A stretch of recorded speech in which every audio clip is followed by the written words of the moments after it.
It's Sunday, November 12, 2023. I'm Anthony Davis. Welcome to the Weekend Show, where we take a deep dive into the news of the week. You can support my work and independent journalism at patreon.com/5Minute News. Joining us today is a professor of history at Boston College and an expert on American political and economic history. She is the author of 7 books, including the award-winning How the South Won the Civil War. Her work has appeared in the Washington Post, the New York Times, and the Guardian, among others, and her widely read newsletter, Letters from an American, synthesizes history and modern political issues. Heather Cox Richardson, welcome to the Weekend Show. It's such a pleasure to be here. So we have a lot to talk about, and your expertise is going to be so very helpful at this, another kind of insane political juncture in American history. And the war in the Middle East has thrown a bit of a curveball into the election cycle, I guess. And so I want to talk about that a little bit later. But first, I want to talk about something that you wrote in your book, Democracy Awakening, Notes on the State of America. You said the U.S. is teetering on the brink of authoritarianism, and you asked the question, how did this happen? I have a question to you, which I'd like you to, weave into that, which is that do people know that they are being sucked into a potential authoritarian future in the United States? Great question, because I think what we are seeing right now in this moment is people waking up to realize it's happening. So I think that, as in the past, what happened in the years between, the 1950s, but let's say 1981 with the arrival of Ronald Reagan in the White House, is the gradual erosion of democracy, quite deliberately, for a certain group of people to take power over the country. And it happened so slowly, and it happened in such subtle ways that I think people didn't wake up to what was happening. So there's a real parallel there to the 1850s, by the way. But with the arrival of Donald Trump on the political scene, and with the ways in which he tried to pervert democracy then, and increasingly throughout his term and then after his term, really have made inroads on the institutions of American democracy, I think people really are waking up to it. The question is whether we have woken up in time.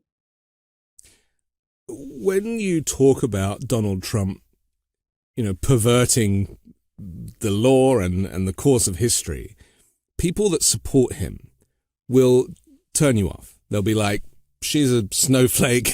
she doesn't know what she's talking about. The polarization is such now that there isn't even a common political discourse to be had. It's like, no, I don't want to hear it. And, I've always been very interested in how we can kind of recapture people to understand that they're voting against their own interests and that democracy is something that serves everybody. So one of the things that scholars of language, of whom I would count myself, talk about is that you have to be very careful not to work within the same box that your opponents do. So indeed, if you go to somebody and say, well, Donald Trump sucks because he did this, then what you've done is you've accepted the terms of the debate by saying that we're only going to talk about the terms that the radical right have set out. One of the things I think it's really important when we talk about American democracy and this moment in American democracy is recognize the longer patterns of it.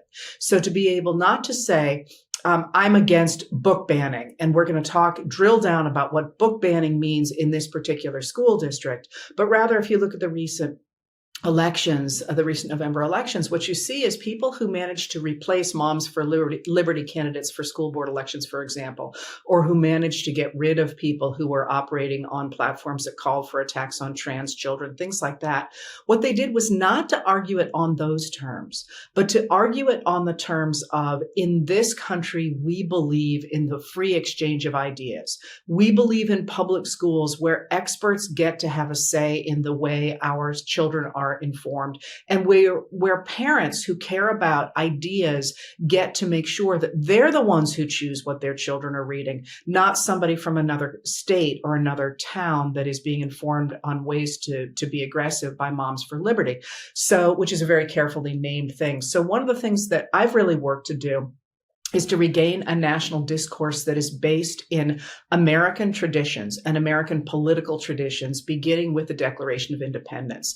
And that, of course, has really deep traditional and political roots, in the sense that that's exactly how Abraham Lincoln managed to take a group of voters who were exclusively white and propertied, and men, and make them realize that they had to stand against the spread of human enslavement of Black Americans and women and children, people that they normally, you would not normally associate as being big issues for them. He managed to convince them that rather than looking at that issue the same way the elite enslavers did, they needed to look at the issue as a larger trajectory of what it means to be an American. And when you do that, we talk nowadays, for example, as you just did, about how divided Americans are, but they're really not.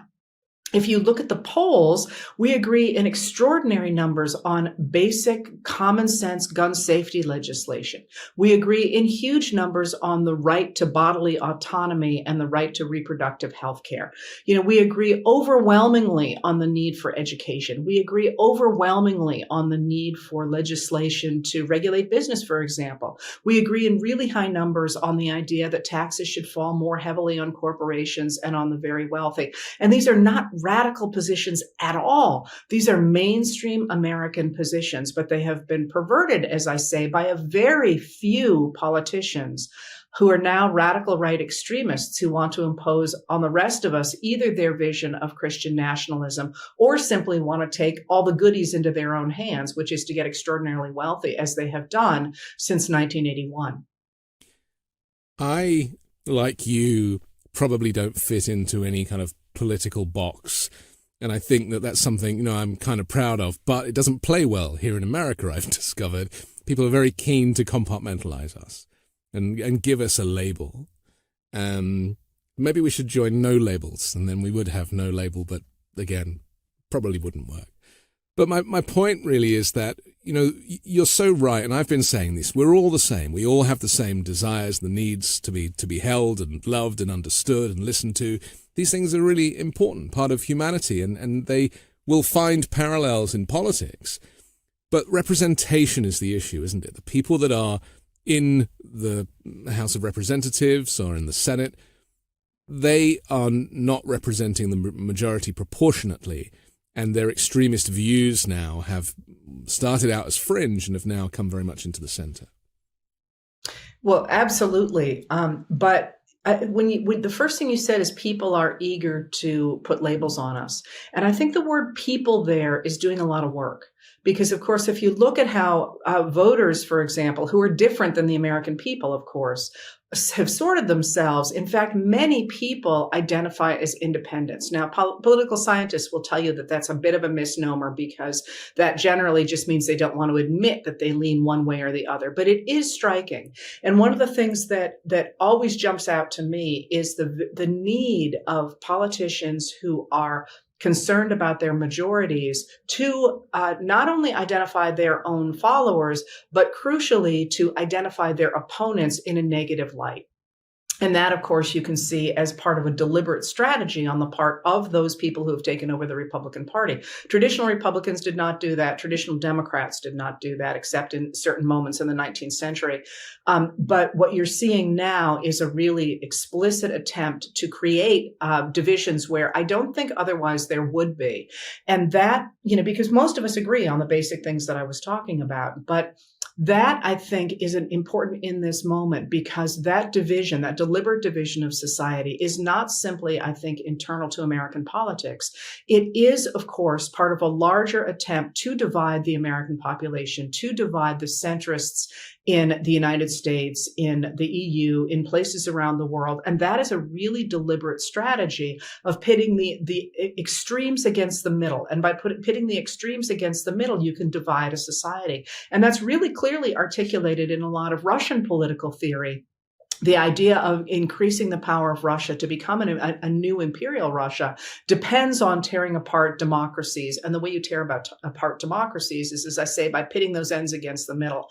And I think that one of the things we're seeing now is not only the longstanding attempt, especially on the American right, to divide America in two, but the supercharging of that through social media, by bad actors in other countries. And, if you're watching the Department of Justice, you will see they are again and again and again indicting foreign actors for doing precisely that, not just from Russia, but from Iran, from China, from places like that as well.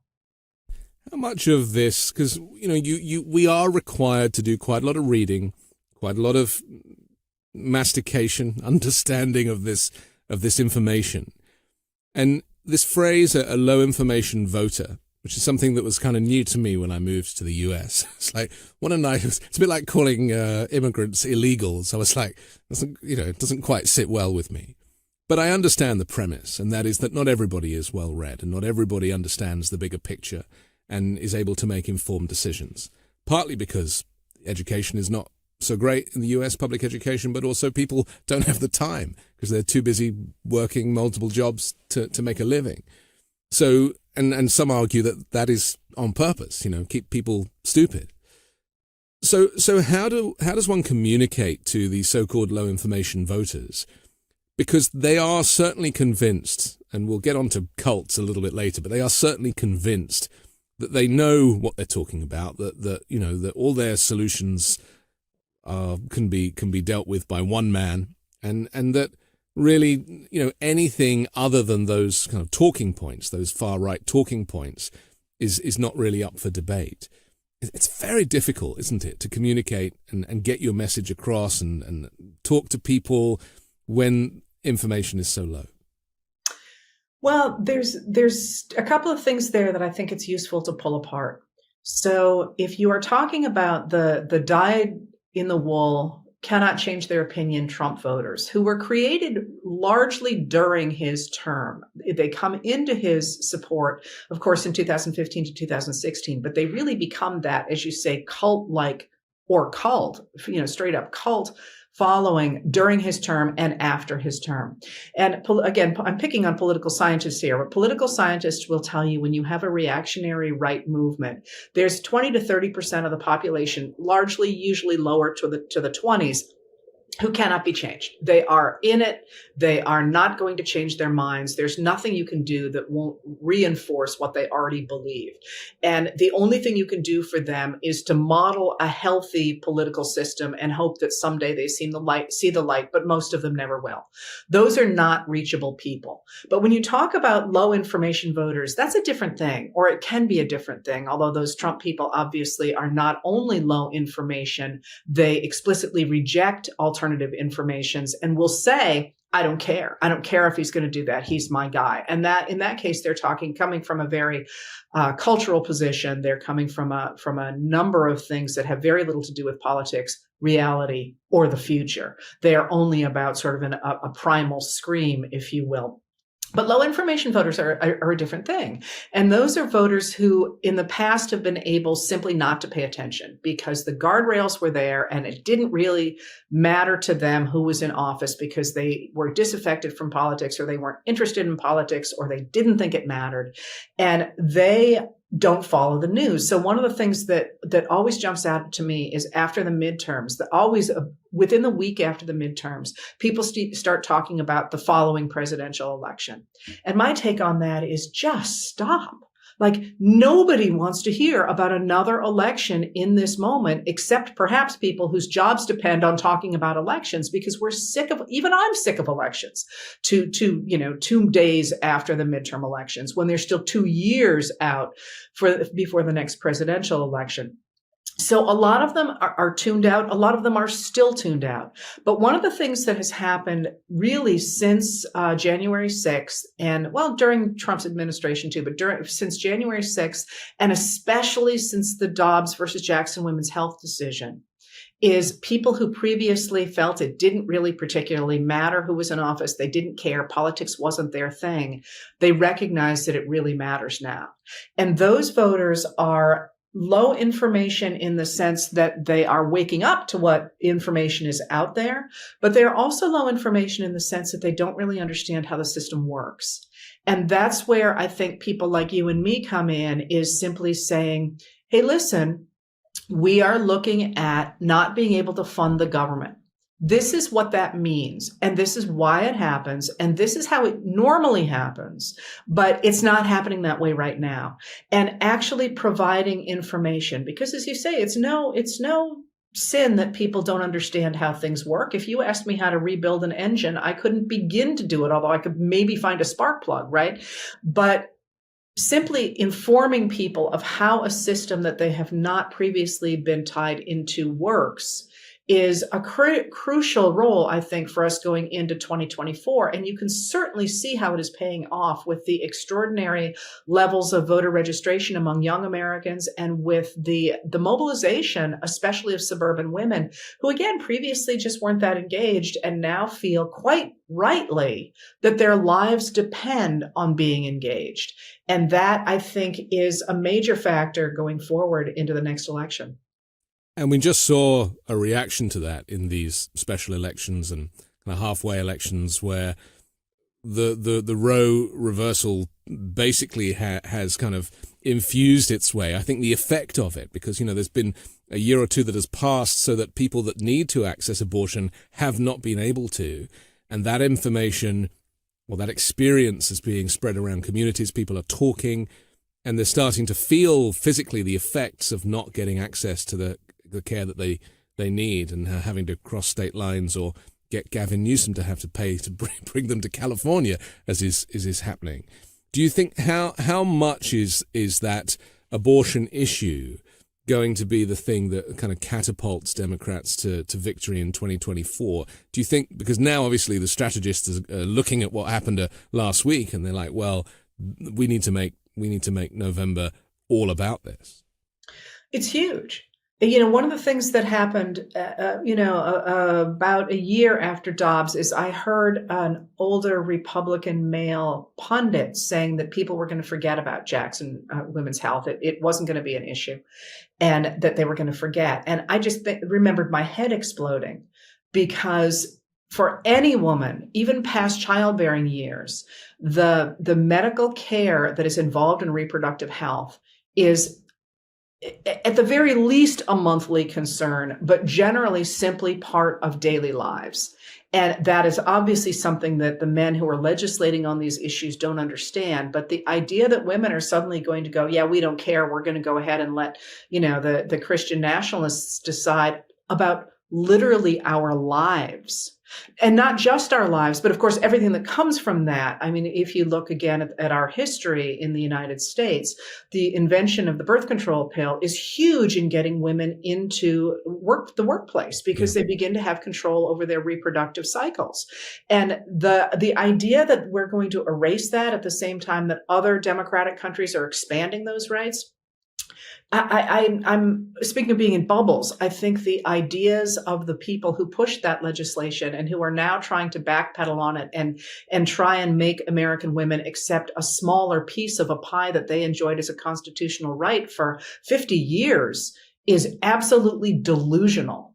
And that, I think, is, you can see in the elections we've had since Dobbs versus Jackson Women's Health, and the fact that Democrats have overperformed by 8 points in those elections. That's not because, suddenly people are waking up and saying, gee, I really care about tax policy. That's women and the men who support them, by the way. It's not just a women's issue. It's obviously a man's issue as well, saying, we cannot turn our basic rights over to a minority of the American people who adhere to an extreme version of Christian evangelicism. That's not what this country is all about. And so that then becomes, at the very visceral level, one about actual bodily autonomy. But then it very quickly becomes a question about who gets to make decisions in society. And do we, in fact, want to turn our government over to the Mike Johnsons of the world? And there you get into another issue. We are currently in a situation where we're looking at somebody who has never faced an opponent, who has very weird, at the very least, finances, and probably is doing something that the rest of us probably would not. I'm not suggesting necessarily that it's illegal, but it's a form of engaging with our financial system that most of us don't experience, has no experience at all putting together a big team of people to make the actual government work, and now has to fund the government. And at least as you and I were speaking, appears to have absolutely no plan.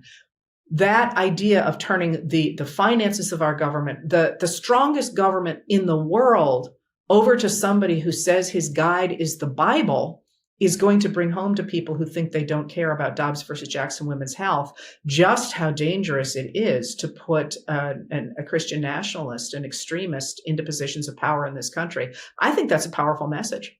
Do you think people understand the difference between moderate Christianity and Christian nationalism and the idea that Christianity can be weaponized? Because, obviously the evangelical vote is a big one, and Donald Trump lied about being a Christian and all that stuff in order to kind of grab those people. And in fact, Donald Trump welcomed all waifs and strays in order to boost his numbers. That was part of the issue, whether it be fine people on both sides or anything else. He wasn't discriminating, probably for the first time in his life, about, who could and shouldn't be in his fold. And yet we're now in a situation where, in my experience, talking to people, they don't understand the threat of having Mike Johnson as the Speaker of the House, the second in line to the presidency, and him being an extremist because he doesn't look like one. He has a lovely face and perfect hair, and he wears a suit rather well, and he speaks very quietly and kindly, and he's not brandishing a weapon or, giving, he doesn't look like what an American might consider an extremist to look like. He doesn't have any tattoos, I presume. So just kind of respond to that. I love these questions because there was a generation speaking there that just in your last comment, of course, for our generation, tattoos had a certain meaning. For the next generation, tattoos have a very different meaning. Yeah, so I suspect we're going to see more and more of our leaders with tattoos, yeah. And it will become more of an issue of extremism not to have them. But I am not a scholar of Christian demographics.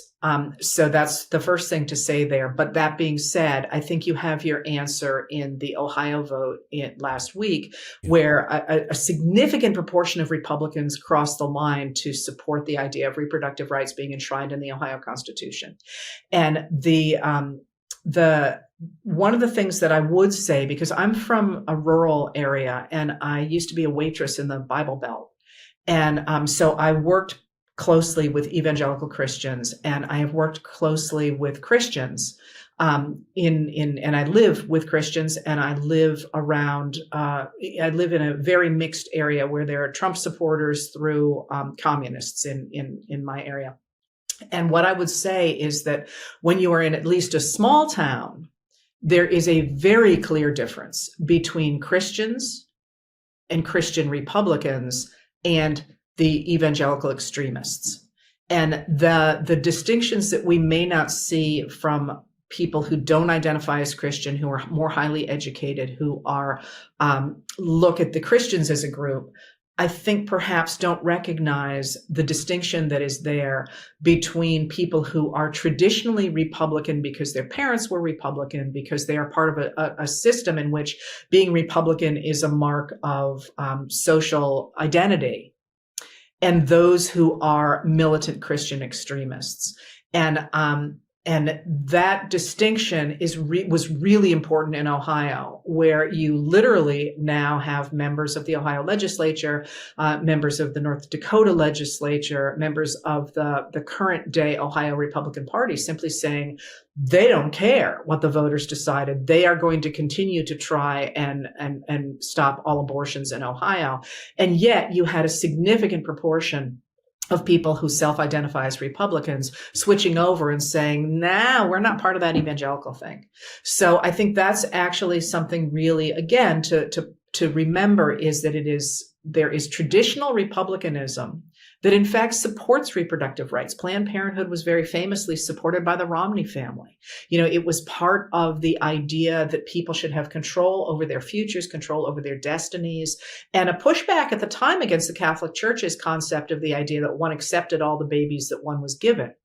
And that traditional Republican idea is not that old. So I think it is possible, once again, to highlight that most the majority of Americans sit in a pretty comfortable center here that is something different than the Mike Johnsons of the world, than the Jim Jordans of the world, than the extremists who are saying, if democracy doesn't give us what we want, we're going to overthrow democracy because our Bible and our God is more important to us than those basic tenets of what it means to be an American. Did you hear the clip of Mike Johnson saying that if we kept all the babies that were terminated, then we would be able to pay for Social Security and the cost of running the country? I mean, that thinking, not only does it lack any kind of intellectual basis, but it is presented in a way that seems like, again, because of, he's like a Trojan horse, that guy, isn't he? He really presents quite well. And unfortunately, we're at a stage now in the US where if you're wearing a suit and you say it in a moderate way, some people are going to believe you. Yeah, some people are. I'm very interested in the gender split in the way people perceive politics, which has been growing since 1980. That's the first time we see it. Women and men in the same demographic splitting, and women voting much more heavily for a Democratic candidate. Now, of course, that's on steroids. And one of the reasons for that is that women who have experience in the public sphere recognize that behavior. Not all of them, but I was just telling someone the other day, I remember when Donald Trump was looming over Hillary Clinton in the debates, and talking to a man about that, watching those debates, and him going, why is he doing that? Like, what's going on? And there isn't a woman who watched that who's been in the workplace or anywhere else who didn't absolutely get that he was trying to intimidate her and enforce his dominance over her. So I would love to see that split. But you've touched on something that I think is really interesting. And I've been watching, I am not a Christian and I am not a scholar of modern American religion. I'm actually quite good on the Puritans, if you'd like to talk about the Puritans. But from the beginning, from the first time that Trump got into office, you had a significant pushback of extremely religious people who recognized that the form of Christianity that he was embracing was antithetical to everything they believed in. Most notably,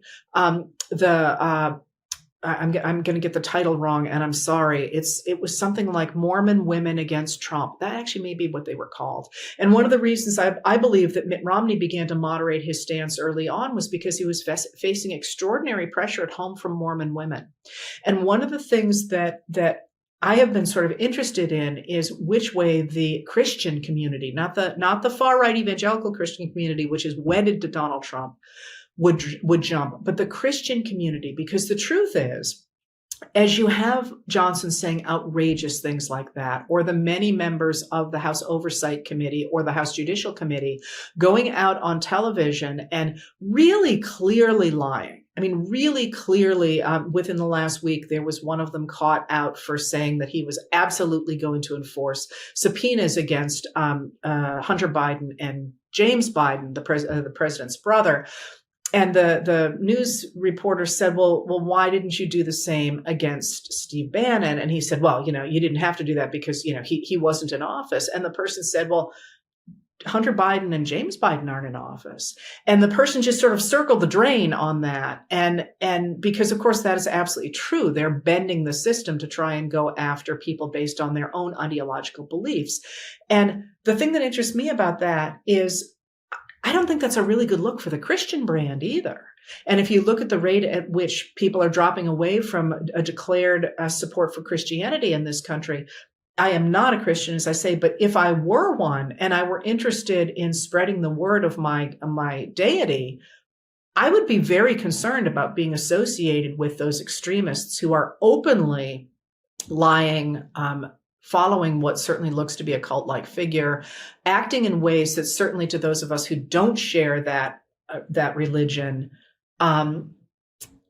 look really like something we wouldn't want to be part of. And in this moment, it will be, you're starting to see organizations like the Mormon Women Against Trump, like some of the other Christian organizations splitting off and saying, that's not us. And you can see splits, for example, in the Southern Baptist community, where they are trying on the one hand to reject the extreme radicalism, which, by the way, Mike Johnson was part of, and trying to bring the Southern Baptists back into a much more mainstream position, which they left in the 1970s. So it's not really part of what you and I are supposed to be talking about. But in terms of looking forward to politics, there is movement in communities other than the ones that we are looking at just as political communities, as there always is in a time of extraordinary social upheaval.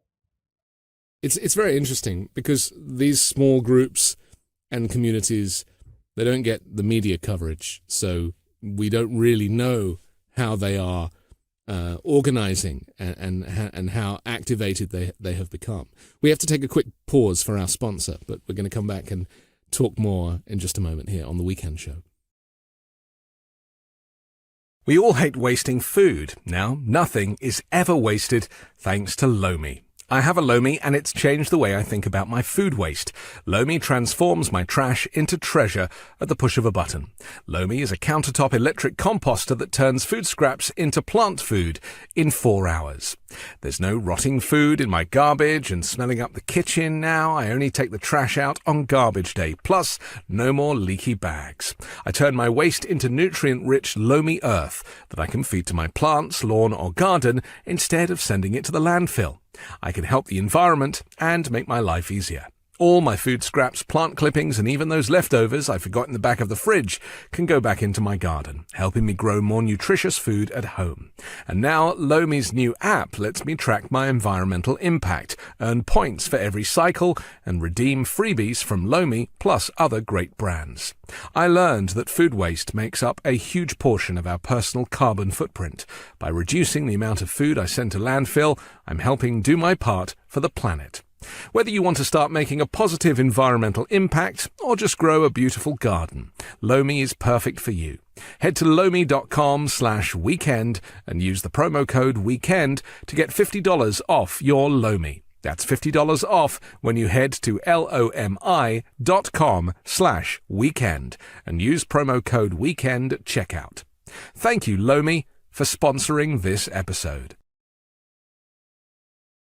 Did you know that over 80% of people have subscriptions they've forgotten about? It's too easy to subscribe to a free trial of something and then completely forget about it once you stop using it, right as the monthly charges start rolling in. That's why I'm such a huge fan of Rocket Money. Rocket Money is a personal finance app that finds and cancels your unwanted subscriptions, monitors your spending, and helps you lower your bills all in one place. With Rocket Money, you can easily cancel the ones you don't want with just the press of a button. No more hold times or annoying emails with customer service. Rocket Money does all the work for you. Rocket Money can even negotiate to lower your bills for you by up to 20%. All you have to do is take a picture of your bill, and Rocket Money takes care of the rest. Take it from me, I'm a huge fan of Rocket Money, and they have saved me on numerous occasions. Rocket Money also lets you monitor all of your expenses in one place, recommends custom budgets based on your past spending, and they'll even send you notifications when you've reached your spending limits. With over 5 million users and counting, Rocket Money has helped save its customers an average of $720 a year and $1 billion in total savings so far. Stop wasting money on things you don't use. Cancel your unwanted subscriptions and manage your money the easy way by going to rocketmoney.com/weekend. That's rocketmoney.com/weekend. rocketmoney.com/weekend. We're back with Heather Cox Richardson here on The Weekend Show. I'm Anthony Davis. Let's talk about the authoritarianism, which is a word that people are having to kind of relearn. And as a scholar of history, surely you must be thinking a lot about parallels, the cyclical nature of this maybe, or the fact that maybe you've predicted that we'd find ourselves in this situation where one man, a solitary individual, which I always find amazing, seems to have changed the whole face of American politics. And if we think back to 2015, before this all happened, how different the US was, and how, even though it was divided, there wasn't enemies in this way, as we talked a little bit about earlier. Let's just look backwards before we go forwards. Where in history do you think we should be looking to educate ourselves about the situation currently and where we might be headed? Well, just in a nutshell, the way we got here was that after World War II, members of both political parties believed that the government had a role to play in regulating business, providing a basic social safety net, promoting infrastructure, and protecting civil rights. And that came out of FDR's New Deal, which began in 1933, and it expanded under Dwight Eisenhower's middle way, as he called it, when he really emphasized civil rights and infrastructure. So that was so widely spread, it was called the liberal consensus. But from 1937 onward, when it became clear this wasn't simply a flash in the pan, people who hated that liberal consensus, and those would primarily be businessmen who wanted to get rid of business regulation. Curiously, they weren't that concerned about taxes because they wanted to pay down the World War II debt. But they were very concerned about business regulation, and Southern Democrats who hated the idea that the government would interfere in race relations begin to articulate an ideology that says, no, that's not what government should do. Government has no business regulating business because you need to let men have the ability to organize their businesses however they want and accumulate as much capital as they possibly can. It has no role to play in providing a basic social safety net because that belongs to the churches. It has no role in infrastructure because that'll cost tax dollars, and that's best done by private enterprise so that individuals make money doing it. And finally, that they want absolutely no intervention in any kind of race issues. They're not really talking about gender issues at the time, but race issues, because that belongs to home rule. That is, they want the states to be able to decide to discriminate against the people within them. And they articulate that in 1937. Everybody thinks they're bonkers because they have this incredible GDP. They have not in 37, but by the period after the war, they have this incredible GDP. Strong unions mean people are making a lot of money. The gap between the rich and the poor is really sinking, so that there's about an eight times as much money at the top of a CEO's salary, for example, for Ford, as there is for a regular worker. That number is now over 300. They believed that this system really worked. But those people who were determined to tear it apart were able to jump on the Brown versus Board of Education decision, in which the federal government said it would protect the right of African-American children to attend public schools. It would defend civil rights. To say, we always told you that this big government was going to upset race relations. And crucially, the way it's going to do that is a form of socialism, because in order to protect Black children in the schools, as, for example, Eisenhower did in 1957 in Little Rock Central High School, that's going to cost tax dollars. And those tax dollars are going to come from white people who have property. So your tax dollars, you white guy, your tax dollars are being redistributed for the good of Black people. And therefore, this is socialism that puts Black people over white people, and it's going to destroy the country. That wedge is what gave us the language that you're going to see as soon as that's 57, that we see Eisenhower using the troops in Little Rock. 60, you get the Arizona Senator Barry Goldwater's ghost-written Conscience of a Conservative that embraces that argument that I just said that they were developing. By 64, he's running for president, and he is backed by the deep southern states. He wins 5 deep southern states and his home state of Arizona in 64. 68, Nixon has to decide if he's going to continue down this road, and he actually turns to Strom Thurmond, who had quite visibly and publicly switched his allegiance from the Democrats to the Republicans in 64 to back Goldwater. And Nixon says to Thurmond, if you will stick with us, we will not use the federal government to push desegregation in the states. That's a Southern strategy. And you see Ronald Reagan picking that up in 1980 when he runs for office with the image of the welfare queen, a Black woman who is stealing tax dollars through welfare programs. But crucially, in order to do that, you have to divide the country. And after 1970, after the Kent State shooting of May of 1970, the Nixon administration quite deliberately uses Spiro Agnew, the vice president, to polarize the country. He calls it positive polarization. He's going to split the country in two. And he says it's positive because it means Republicans will get so scared of that other that they will vote Republican. And that system of demonizing those people who want to defend that government that we had after 1933 as socialists became so integral to the Republican Party as their actual programs became less and less and less popular, that by the time you got to the rise of Donald Trump in 2015, 2016, there is this sense among diehard Republicans that Democrats are socialists. They are anti-American. They are trying to destroy this American middle class. And it was completely a rhetorical device. But crucially, in order to continue being elected, the Republicans needed that base. They needed to turn out that base, but they never expected that base would take control. So what people who are supporting the Republicans in 2012, for example, or 2014 even, are arguing for is tax cuts and deregulation. That's really what is driving the lawmakers of the Republican Party. But they need those votes. They need the votes of the people who are being turned out by the racism and the sexism. And what happens is that preparation of a group of voters, a really self-identified group of disaffected people who think that the government is acting for the good of people they hate rather than for them, which is not true. I mean, it's this ideology that had come to define them, again, rather like the 1850s in the American South. That construction was ripe for a strong man to come in.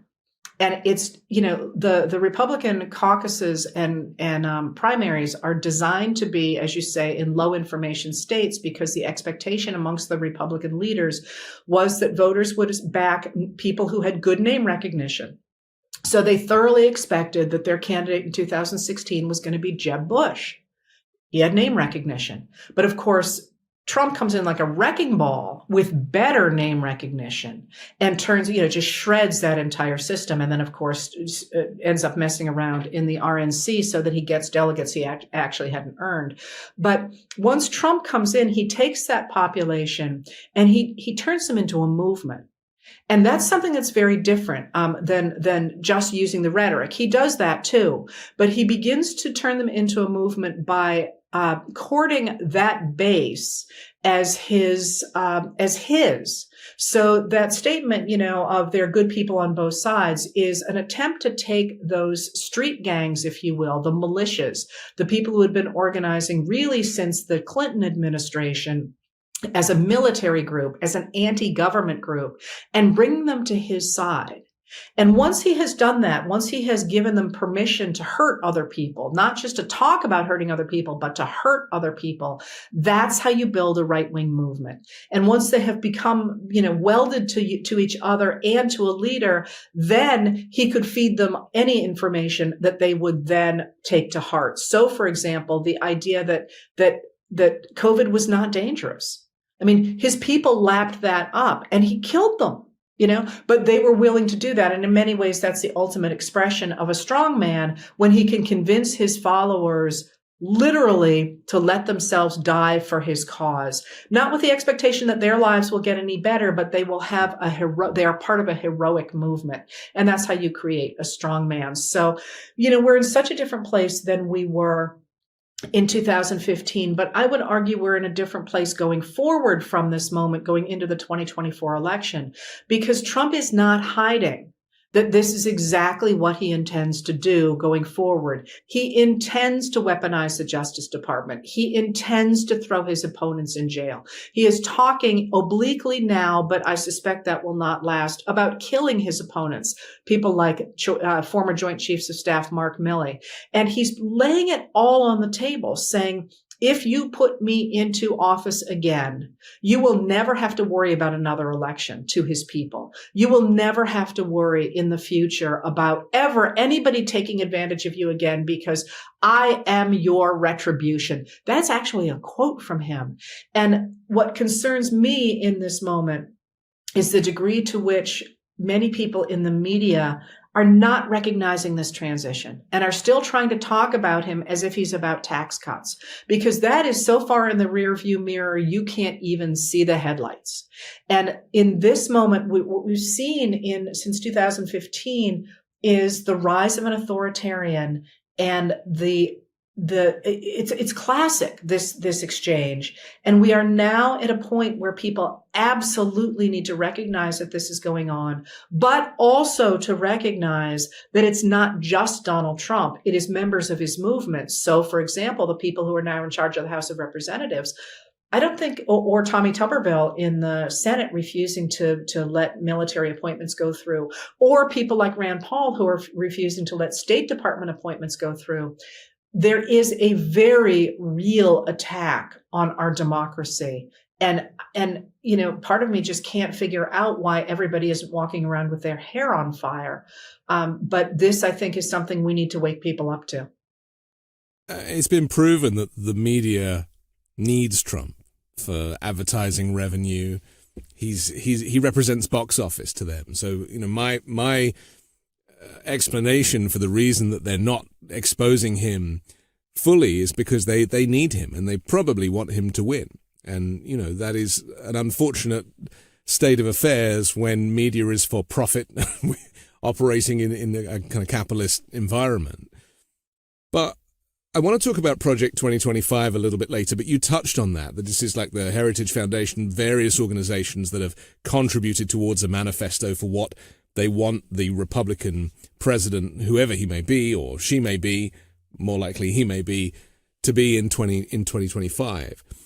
But the point I wanted to make is that everything that Trump stands for, actually that's not fair. He doesn't really stand for anything. The stuff that he says, the vile stuff, even the weaponization of these cases against him and claiming that it's, Joe Biden's trying to shut him down, don't want him to run, election interference, using all this very kind of visceral language, that his supporters lap it up. They want it. They want him to be a sex abuser. They want him to be racist and xenophobic towards migrants and minority groups. They thrive off of his negativity and his anger, and many are now starting to say that he is the embodiment of Christ. The religious right is saying that when he speaks, it's God speaking or it's Jesus speaking. He has been elevated to a point now past even those dictators from history. This is a whole new version of the authoritarian that I have never really read about before. Well, you have read about it if you've read the Harry Potter books. Right. Voldemort, is that where you're going with this? Yes, because and more Narcissa, who J.K. Rowling was very well versed in the rise of authoritarians, and this is absolutely laid out by theoreticians like Hannah Arendt and Erich Hoffer after World War II. And Hoffer, I think, does better with Arendt in this particular allegiance, in that he makes the very clear point in True Believers that once you have committed yourself to an authoritarian and he starts to hurt other people, you psychologically must believe that those people deserve it. So the worse that person behaves, the happier you are, the tighter you cling to him. I actually would add a different psychological piece to that Hoffer deals with less, and that is that in order to walk away from that, it's very, very difficult. It's psychologically difficult because you have to admit you were the bad guy. But if you look, for example, at even the piece that McKay Coppins, I guess it's a book now, but the piece that McKay Coppins put in the Atlantic Monthly, or the Atlantic, sorry, in history, it was the Atlantic Monthly, the Atlantic, about Senator Mitt Romney of Utah sort of eating his salmon by himself. And it was like this portrait of a man who had no friends. Yeah. Turning your back on that community is turning your back on your social circles, your family circles, everything. And it's very, very difficult to get out of, which is why people talk about it as a cult and why they talk about deprogramming those people. And so, yeah, all that is true. It's also, as I say, if you are somebody who cares about Christianity, it does seem to be a rather classic example of having a false god. And Trump said recently that he's more famous than Jesus. He got John Lennon into a lot of trouble, didn't it?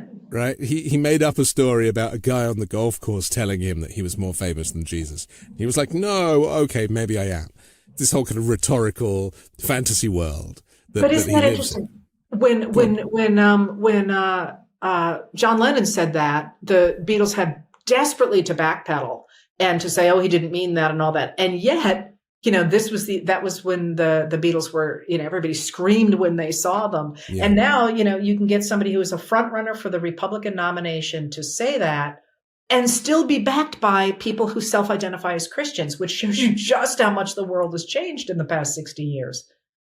But this is the point I make about the power of the Donald Trump movement, is that it seems to transcend not just reality, but a moral compass and the idea that we want to, just be better people, and he thinks that because I'm not convinced that he thinks that he's the baddie, right? He thinks that he's the goodie in this story.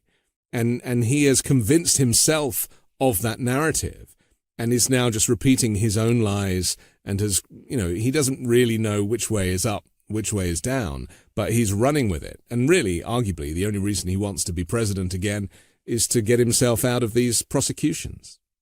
Well, he seems like a classic personality type. And you said he had no principles. I disagree with that. His principle is that he has to be the best and the most important in every situation. So he could look at me and say one thing, turn his head and look at you and say the complete opposite, and both would be true because he would be trying to get our support. Yeah. That's obviously that's the populism playing out, right? What's that? That's the populism playing out. I would say it's narcissism playing out. Populism is, I think, slightly different, but to speak to Trump, what you're saying about Trump, yes, I mean he is a very different kind of figure than we've had. He appeals to people's worst sides. I think you can tear apart what people are looking at when they look at Trump, that it is a cultural snarl, if you will, because again, since the Nixon administration, when his speechwriter Pat Buchanan very deliberately said they could whip up voters by telling them that the elites hated them. Somebody said that to me the other day, and I said, I think I kind of am part of the elites. I've got degrees from Harvard and all that. And I have literally never heard anybody say that. So where are you getting that? And he goes, well, everybody knows it. And I'm like, well, this is why rhetoric works so terribly well. Yeah. But it is also, I think, crucially important, as I say, not to live in the Trump box. Yes, he desperately wants to be in power because he wants to, he can't stand not to have been elected. As you know that now, he says he's been elected in all 50 states, except that there was cheating. And he desperately needs to stay out of prison, yes. Which is, very real thing. If you just look at the statistics, let alone any of the evidence, somebody who's been indicted 4 times on 91 counts has a pretty good chance of being in trouble. And crucially also in the Manhattan case, the judge has already decided the issue of fraud and said that, in fact, these people committed fraud. And what they're deciding now is penalties. If the Trump organization can't do business in New York, his financial base is gone. I mean, that is hugely important. I know a lot of people may not be paying that much attention to it, but that is hugely important. And then, of course, let's not forget the E. Jean Carroll case, where a judge has said, yes, he committed. He was not held liable for rape, but he committed what anybody would understand in the United States to be rape. So the man's in trouble. So. He's creating. But he's still immune to a certain extent, though, isn't he? Because you could argue that Judge Engoron, who's just now put another, it's not quite a gag order, but certainly fining him for stepping outside the boundaries of that gag order to not criticize the council, it is, should have thrown him in jail several times over the past 3 weeks, and hasn't. And so Trump's fame, his celebrity does create a certain level of immunity. And it's this respect for the office of president that I guess does it. Why Judge Engoron feels that he just can't put Trump in a prison cell even for 24 hours because the backlash will be so significant. And, there are Trump supporters literally holding onto their muskets, waiting for the Civil War. Not in New York. Just let's, that's it. We're, and that's not insignificant. I mean, the fact that he was first indicted in New York mattered because you knew there weren't going to be people with pitchforks in New York. There was actually a wonderful young activist there named Victor Shai who happened to be there when the news came down, and he's out there with his camera ready to film all the protesters, and he's like, wait. There are none, because he's been on this show actually, Victor, and he's fantastic. Well, and finally he found somebody, ran over to him, and he goes, "Darn it, they're suburban women from New Jersey, and they're supporting the indictment." But my point is not that. Trump is absolutely playing the system. He has protection. It both horrifies me and infuriates me that national lawmakers in the Senate and the House of Representatives appear to be afraid of the voters that they are enabling by refusing to tell them that, in fact, Trump is lying to them. And you got to give Chris Christie and Asa Hutchinson, former governor of New Jersey and former governor of Arkansas, credit for saying to people's faces, he is lying to you, and getting booed and yelled at and all that. That is so overdue. I can't tell you. And it infuriates me when people say that they are afraid of what they have created, when in fact they turned those people on people like me many years ago. And as you say, when we spoke up, implied that we were, weak or snowflakes for, complaining about death threats. So as I say, it horrifies me that this is happening, but I'm also angry that they are now saying, oh boy, this is not good, because they were perfectly happy to turn it on people that they perceive to be weak, as they are now doing against LGBTQ plus people. I mean, come on, folks. Yeah. But I started out this conversation by saying it was really important not to let the radical right define the terms in which we are talking about things. And Trump, for all that he has power and all that, he is incoherent, and people are going to see that as soon as he goes forward. And he is, I'm sorry, boring. You said that the media needs him. The media needs him to be interesting, and he is not interesting anymore. We have all seen this act a million times. And while obviously people will still turn out to see it, that's not interesting anymore. And one of the things that I think is really interesting is the extraordinary level of grassroots organizing of people who were not previously interested in politics, who are looking at all the hatred you are identifying and saying, that's not who we are. We are these people over here. We are these people who care about our institutions, who care about people having the right to vote, who care about bodily autonomy, who care about not having our children murdered in schools, which is so fundamental to what a country should be about. It's extraordinarily hard to argue with it, which you can see by the fact that more than 80% of us want common sense gun safety legislation. So that, I think, is a story that is waiting to be told. And in terms of the media, I would be maybe more charitable and less charitable than you about the media. Yes, I think that they are in the habit of covering Trump because he's really easy. I mean, I write every night as you do. And it would be so easy just to be able to say the latest thing that Trump did that was outrageous. But in fact, talking about what the administration is doing, for example, to reinforce our port safety is not really that interesting, but it's crucially important. And it does strike me that every time I hear the media needs Trump, the media needs Trump, yes, they think they do. But look at the followings that those of us who are not part of the media have developed by telling very complicated stories about how government's really supposed to work. There is a media shift underway. There is a national shift underway. It is a very interesting shift. I wrote the other day to people, I said, why don't we hear anything? We keep hearing the administration talking about how many new jobs are created by the Inflation Reduction Act and by the Chips and Science Act, for example, and by the American Rescue Plan still. But I have never seen an article about people who got jobs under those. Do you have jobs under those things? People are still flooding me with stories. And those are stories that I think people would like to hear. They are represented in them. And that is, I think, a big error on the part of the media. I think there's a huge market out there for people who would like to see themselves represented in the media. And I think that people like you and me are taking that role away from them because they have abdicated it. That story, the story of the people who voted in Ohio to enshrine the right to reproductive autonomy in a bright red state, is a really interesting story. And if you're looking at the sweep of history, that's today's story, not Donald Trump. The key to that, though, is, of course, the number of people that Donald Trump has put in crucial positions and whether or not the majority is going to be able to combat the voter suppression, for example, that took place last week in Michigan. So there are a lot of competing stories going on. One last piece, though, about what you said about people who are wedded to Trump and simply like that he is going to create the kind of havoc that he is threatening. This makes me profoundly sad, not necessarily in the present, but because we have seen this before. And this is the impoverished white men who turned out to fight for the Confederacy because they believed that they were defending a new nation and that they were defending a nation in which they would be important. And when they got into that war, what they discovered was that the Confederate lawmakers wrote the laws in such a way that the rich guys didn't have to fight. They fought in the initial wave because they thought it was going to be very quick. But then as soon as they start to legislate, they get rid of the idea that rich people have to fight.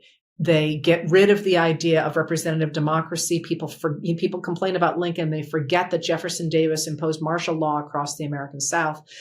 They get rid of the right really to have a say in their governments, and they die like lambs to the slaughter. And I look at people nowadays, waving their Trump flags and they're going to fight. And my husband calls them keyboard warriors, because when push comes to shove, those keyboard warriors are going to be the people that get thrown into the maw the same way that Putin is doing to his people. And obviously I'm not on their side. I would like to stop this before it gets to that point, because at the end of the day, they will pay as badly as everybody else does, and they will never give up their beliefs. But I look at the slaughter and what happened to the American South in just 4 years, from 1861 to 1865, because poor white guys were like, I'm going to fight for Alexander Stephens. And Alexander Stephens didn't give two hoots in hell about them. So that moment, I think, is important as well. Okay. Another quick pause, and then I want to come back and talk finally about someone that we haven't mentioned, actually, and that is President Joe Biden, next on The Weekend Show. Did you know that your temperature at night can have one of the greatest impacts on your sleep quality? If you wake up too hot or too cold, I highly recommend you check out Miracle Made's bed sheets. Inspired by NASA, Miracle Made uses silver-infused fabrics and makes temperature-regulating bedding so you can sleep at the perfect temperature all night long. Using silver-infused fabrics originally inspired by NASA, Miracle Made sheets are thermoregulating and designed to keep you at the perfect temperature all night long, so you get a better sleep every night. These sheets are infused with silver that prevent up to 99.7% of bacterial growth, leaving them to stay cleaner and fresher 3 times longer than other sheets. No more gross odors. Miracle sheets are luxuriously comfortable without the high price tag of other luxury brands, and feel as nice, if not nicer, than bed sheets used by some 5-star hotels. Stop sleeping on bacteria. Bacteria can clog your pores, causing outbreaks and acne. Sleep clean with Miracle. Go to trymiracle.com/weekend to try Miracle Made sheets today. And whether you're buying them for yourself or as a gift for a loved one, if you order today, you can save over 40%. And if you use our promo code WEEKEND at checkout, you'll get 3 free towels and save an extra 20%. Miracle is so confident in their product, it's backed with a 30-day money-back guarantee. So if you aren't 100% satisfied, you'll get a full refund. Upgrade your sleep with Miracle Made. Go to trymiracle.com/weekend and use the code WEEKEND to claim your free 3-piece towel set and save over 40% off. That's trymiracle.com/weekend to treat yourself. Thank you, Miracle Made, for sponsoring this episode.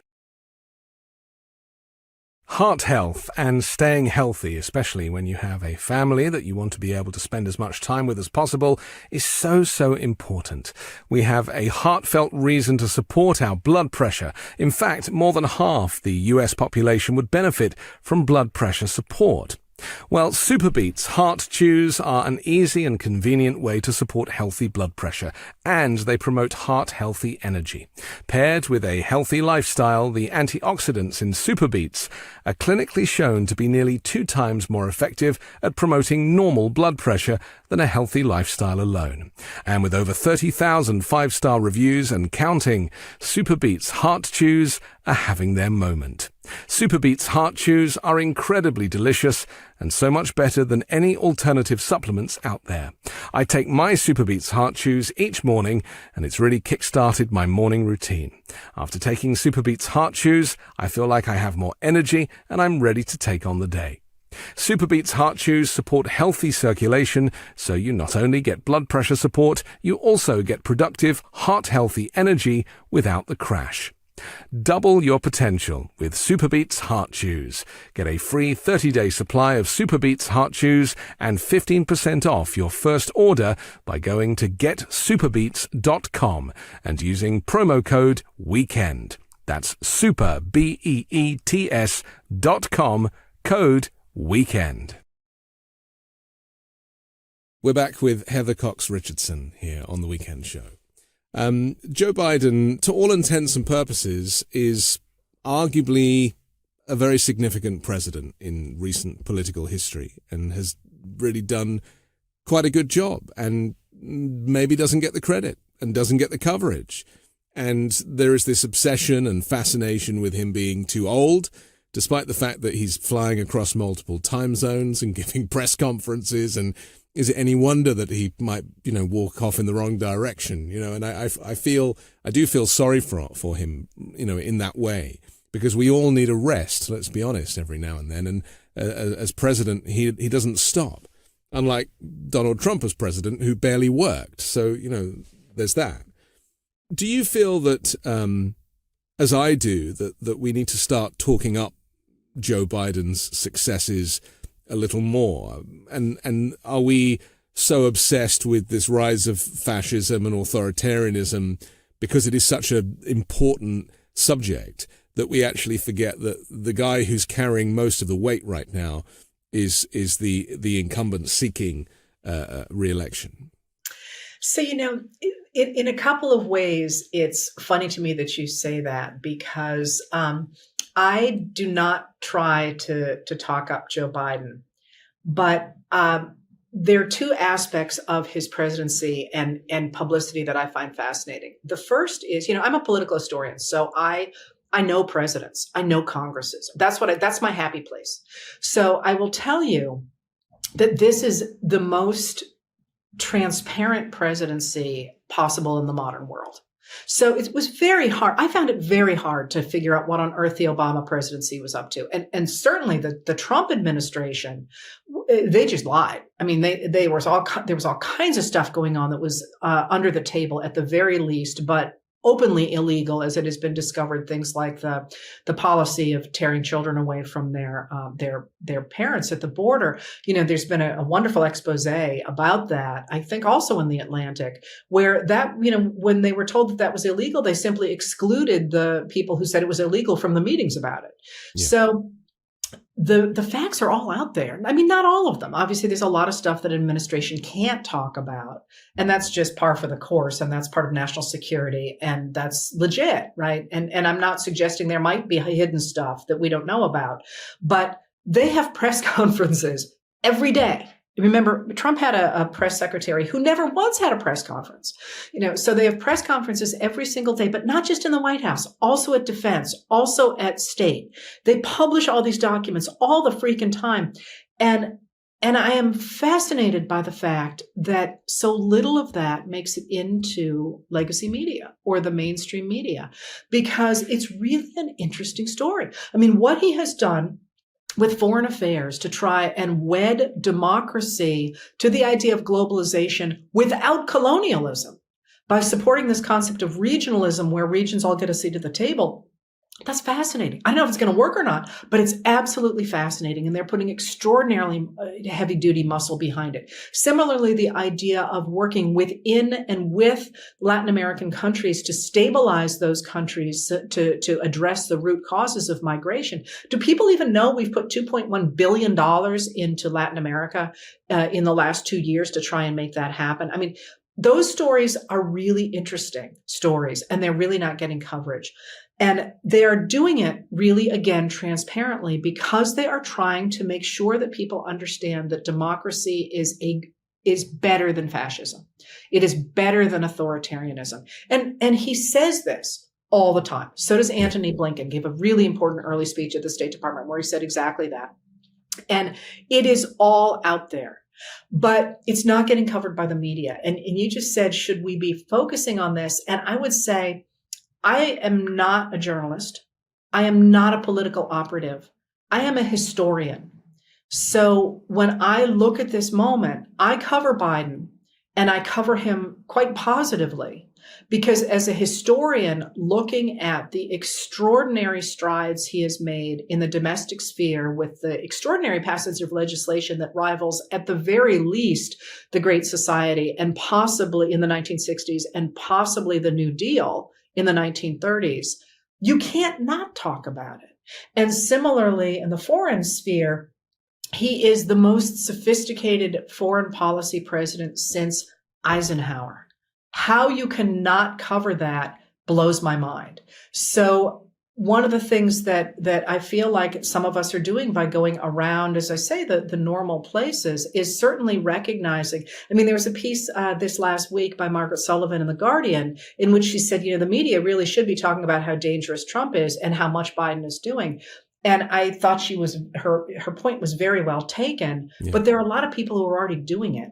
And they have very large followings. So one of the things that would be interesting to me going forward is helping to wed that interest, which I think is out there, to the media that reaches more deeply into elite circles, for example, but also at the local level. So do people need to be paying attention to this? Absolutely. Love or hate Joe Biden. He and Kamala Harris, by the way, have been transformative in not only world history, but also global history. The timing of the war in the Middle East has kind of upset the apple cart a little bit in terms of Joe Biden's trajectory. Now, for those of us who analyze Donald Trump's effect on the Middle East, he undoubtedly destabilized all of the theaters of war that he inherited. And he yet talks about the fact that during his term, there was no war. He likes to say, there was no war. He also tells us, incidentally, that he had the most transparent presidency in history. He didn't, but he tells us that he did. So what we're dealing with now is, obviously, there's always a delay with foreign policy. It takes time for things to happen after, policies are imposed. The question on a lot of Americans' minds right now is one of allegiance, because there is a traditional allegiance to the state of Israel by definition of the way it was created, and yet the response from Israel towards Hamas for their terrorist attack has been significant, overwhelming, and some are saying that 10,000 Palestinians have died. So now people are starting to question their allegiances. And even Antony Blinken and Joe Biden in their speeches are starting to talk very specifically about innocent Palestinian lives in a way that they may not have done before. How do average Americans qualify this, and their allegiances going forward? This seems to me to be a great example of places where you need to untangle the threads, because the loss of life on the Israeli side after Hamas ended the ceasefire that had held until October 6th, on October 7th, and the butchering of 1,400 people matters. At the same time, the extraordinary raining down of death on the civilians in the Palestinian territories also deeply matters. But one of the things that, I am not an expert in the Middle East, so I've been madly reading from the very beginning. And I would say that, in fact, the Biden administration's policies have not changed. They have been very clear since the beginning that their first order of business was to make sure Iran did not escalate this into World War III. So we moved a couple of carrier groups over there, and if you've been following it, you know that there have been increased attacks on U.S. troops coming out of Syria and real pushing back against the Hezbollah in Lebanon. We've hit targets. The U.S. has hit targets 3 times. And it's important, again, to remember that Israel is its own country. The U.S. can advise, but it can't make the final determination. But with that first umbrella, Iran must not get involved, because if Iran gets involved, the entire region is going to blow up. And I always read Biden's initial "we will stand with Israel at all costs" as a threat to Iran, saying to Iran, "Don't you dare try anything." And they said that. Don't. They said that in every speech early on. That being said, it's also incredibly important to remember that Biden and Netanyahu do not have a good relationship. Netanyahu was very close to Trump, and Netanyahu repeatedly snubbed Obama and repeatedly snubbed Biden. And Biden and he are not on good terms. And Netanyahu is running this far-right coalition that is designed primarily to keep him out of jail. People jokingly refer to it as the Keep Me Out of Jail Coalition. And he has looked the other way as they have poured themselves into the West Bank, not into Gaza, but into the West Bank. Gaza is much more an urban area than the West Bank is. And so that is also something that the Biden administration has tried to manage, because Netanyahu has every interest in, as somebody said, turning Gaza into a parking lot and taking over the West Bank, because that's what his extremists want. So from the beginning, the Biden administration has tried to exercise influence in Israel to stop Netanyahu from doing that, to make him, be much more careful about how he went in. Obviously, many people, and I'm trying not to express my own position here, but many people think that he has gone too far. I am not an international laws of war expert by any stretch of the imagination, but we know that there are rules to what one can do in wartime. That being said, what I think is not getting a lot of attention is the degree to which Biden, Blinken, and other American voices have been working with Arab countries who also don't like Hamas, who also are concerned about extending the influence of Iran in the area, to try to come up with a way to work around Netanyahu to, in fact, create a 2-state solution, something else that both Blinken, Biden, and Linda Thomas Greenfield, who is the U.S. ambassador to the UN, have emphasized again and again and again and again. So, one of the things you saw, for example, is Blinken meeting repeatedly with Abbas, who is the Palestinian Authority leader, to say, maybe we can work with you to talk about Gaza, even though Hamas theoretically is the political entity as well as the military entity in charge of Gaza. So untangling all of this and recognizing that this is not just about, I'm not even looking at this, as I say, in a religious way, but as a political situation where you have Hamas, a terrorist organization in charge of a community that does not necessarily support Hamas, but is covered by it, and a right-wing other political entity that needs to attack. I mean, they both need to attack each other. Neither one of them want peace, but the countries around them now are calling, as they did in Egypt the other day, for a 2-state solution.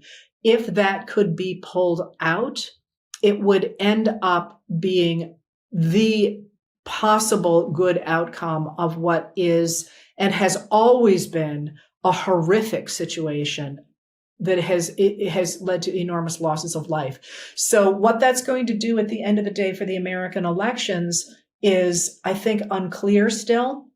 But I will say one of the things that I find fascinating about Biden is that this is a place I think his age is an extraordinary strength. He doesn't take things personally. When the New York Times reported that the Israelis had bombed that hospital rather than the fact it was an errant Hamas rocket that had created the fire that killed so many people at that hospital, and so many of the Arab leaders with whom he was supposed to meet had to back out because of the protests in their streets, he didn't seem to take it personally. He was like, well, what were they going to do?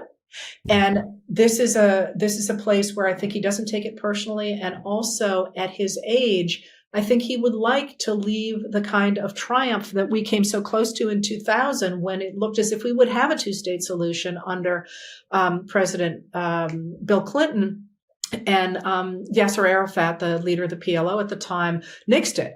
He would like to see that happen. And if that happens, and similarly, if we end up getting, and by the way, the U.S. is the lead, it donates the most aid to the Palestinian refugee support, by the way, which people don't emphasize, but the U.S. is not walking away from the Palestinians. If he could do that, and if Ukraine continues to make the inroads that it is making against the Russian invasion, 2024 is going to look really different than it does now. And I do think if you wrap that back into American political discourse, I have my grave suspicions about why House Republicans are at this point starving the Ukrainian military, because I think they recognize that if it continues to make the inroads that it is making, which anybody can follow, by the way, from the Institute for the Study of War, which is available online, it's going to look really good for Biden. And they are willing to compromise our national security in order to make him look bad going into 2024. But the Republicans in Congress, or I should call them the extremists and MAGA Republicans who now very much control Congress, they are doubling down to the point that they're censuring the political discourse. So Rashida Tlaib has just been censured. She's the only Palestinian American in Congress. She's given some very impassioned speeches, and yet they don't want to hear from her anymore. I mean, this is unprecedented, isn't it, to kind of silence these voices in this way at these types of moments, is it not? Yeah, yes, it is. And they're not censuring their own for equally inflammatory statements on the other side. Yeah. But this takes us right back to where we started. The American political system is currently being held hostage by a group of extremists who are at this point driven by their Christian nationalist base, and they are trying to overturn democracy. And that is the central issue with which we are dealing at this moment. And I'm not just talking about the 2024 election. I am extraordinarily concerned about funding the government by November 17th, or at least getting a continuing resolution, which is appalling, by the way, but getting a continuing resolution, because it is no accident that this is happening right before the biggest commercial period in the year, which will badly, badly hurt the economy. And, you know, those sorts of things, sabotaging our government in order to convince people that they're the ones who need to be in charge, is both personally offensive to me, but also extraordinarily destructive of our entire country. And that is the battle that I think we're going to be fighting on a daily basis until this extremist mob is destroyed. But it's the extension of the insurrection, isn't it, Heather? I mean, yes, it is. January 6th is still going on. And by not funding the government, which I'm sure they intend to do because it's on Biden's watch, so therefore that kind of gives them collateral, but also destabilizing, the Tommy Tuberville argument that you made earlier about the fact that he is in the way of these military appointments at a time when we need our military to be at the top of its game. This is all the insurrection. Mike Johnson and all of these people are insurrectionists, and it's still going on. Absolutely. Absolutely. From the inside this time, they might have fixed the windows on the outside after January 6th, but now they very much seeded themselves into the halls of Congress. So we've only got a couple of minutes left. So how does this end? Maybe it doesn't. The genie's not going to go back into the bottle, right? We're not going to get the old Republican Party that belonged to our grandparents, are we? Not out of these group, not out of this group. No. So first of all, let's say that it is going to end for two reasons. Strong men always fall, always.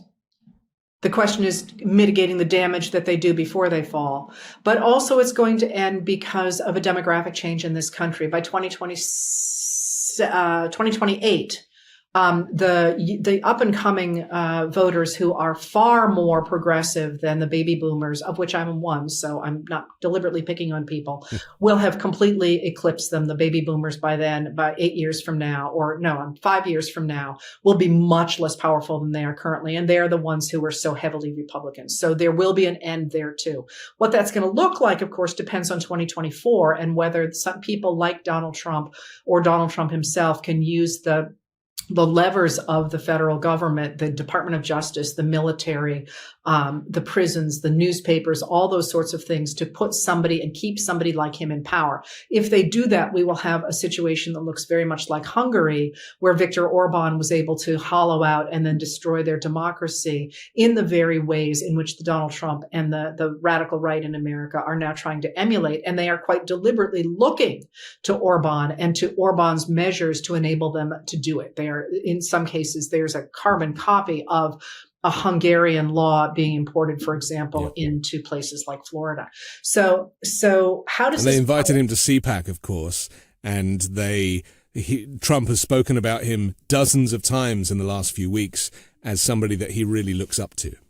Well, and isn't that bizarre? Hungary is like the size of Michigan, and it's got, it's a very small population, and I just find it hard to get my head around the idea people are talking about making America great by emulating Hungary. I mean, no slur on Hungary, but really?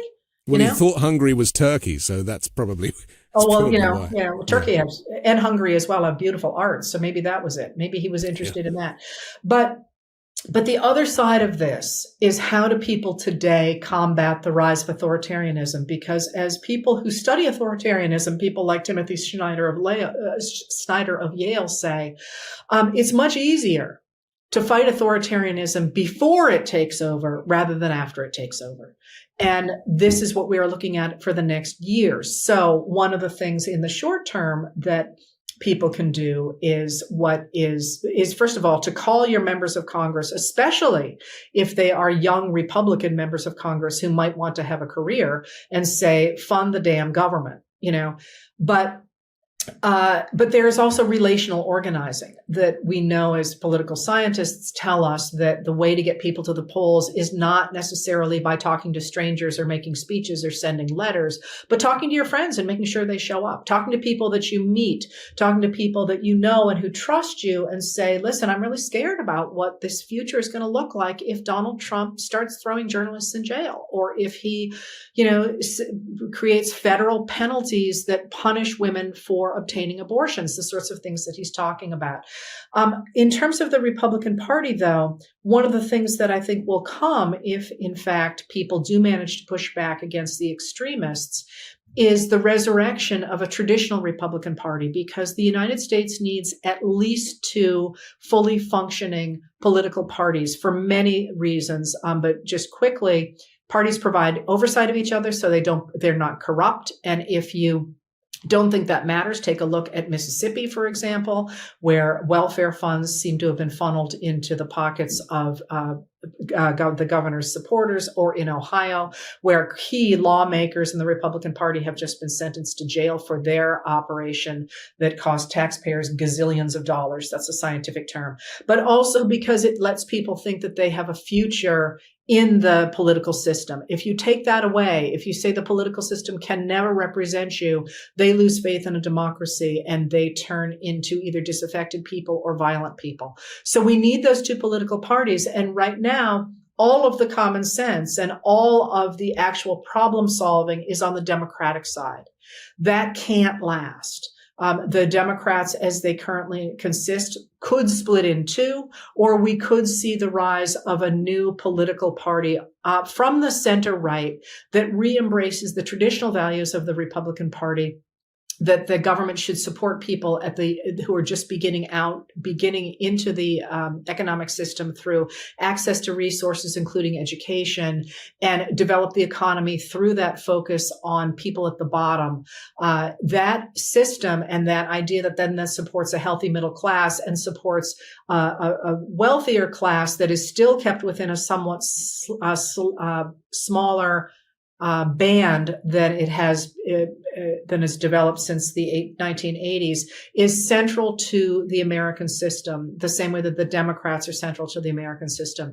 And when the party does that, when we get a party like that, it is extraordinarily successful. That's Eisenhower, that's Theodore Roosevelt, that's Republican politicians who are actually serving the people. And there is absolutely room for that in the United States, but it is a terrible error to believe that today's Republicans have anything to do with those people. Those are the people that Newt Gingrich started calling Republicans in name only and bled them out of the party. So the current day Republican Party is, for all intents and purposes, a right-wing extremist reactionary. Some people would even call them fascist party. It's certainly an authoritarian party. That is not representing America, and that will be replaced in some fashion, and it could be a fashion even that calls itself Republican, but in any case, it will re-embrace, I think, the values of the traditional Republican Party. Okay. It's good to finish in a more optimistic way, and I'm very pleased to kind of hear that prediction that it kind of has to sort itself out. When you got so far, I suppose there's only one way to go. Okay, thank you so much, Heather Cox Richardson, for joining us today. Thank you for having me. I'm Anthony Davis. Don't forget to support me and independent journalism at patreon.com/5Minute News. And the 5 Minute News daily podcast drops every morning. You can hear me tell you what's going on in the US and around the world while you make your morning coffee. Join me next week with a brand new special guest and more factual news stories to discuss on the 5 Minute News Weekend Show with Midas Touch.